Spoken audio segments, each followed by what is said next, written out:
is important we pray. It is important that we never allow these events to become normalized.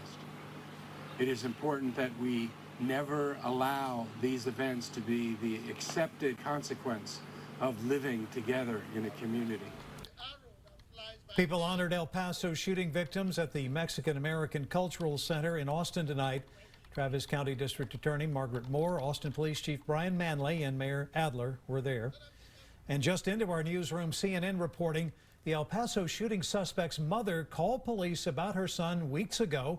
Attorneys say she was concerned about him owning a, quote, AK type of gun. They say she reached out to the Allen Police Department. She was worried about her son having the gun because of his age, maturity level, and lack of experience with it. CNN reports that during the call, she was transferred to an officer who told her her son could legally own the weapon. The attorneys say she didn't give police either of their names.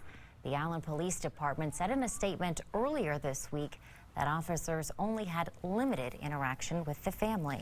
President Donald Trump is on his way back to Washington right now after visiting with victims and first responders in El Paso. It comes 4 days after a gunman killed 22 people and hurt more than 24 others. The announcement of his trip sparked controversy in that community. Tonight, KXAN's Wes Rappaport live in El Paso with more on how people there are feeling about this trip.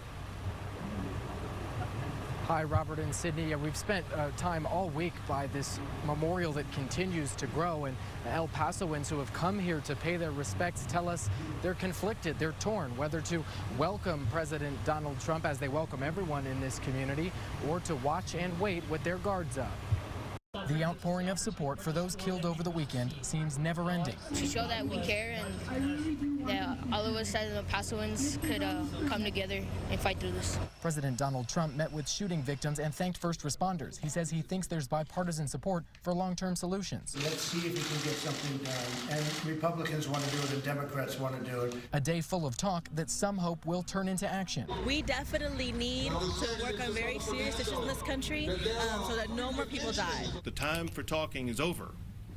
The time for action began today. After meeting with leaders in the region, Governor Greg Abbott announced $5 million in state assistance for mental health services and some reimbursement costs. He's also scheduling roundtable discussions for this month. The bottom line is that there's much to be done, and there's a need for speed. Some waited outside a local hospital to welcome the president. Everything that I stand for is what he's fighting for, and that's why I'm here, and I'm grateful he came. While others wished he would have stayed in Washington. What happened here on Saturday is we are reaping the fruit of what he sowed here. We're cleaning up the blood.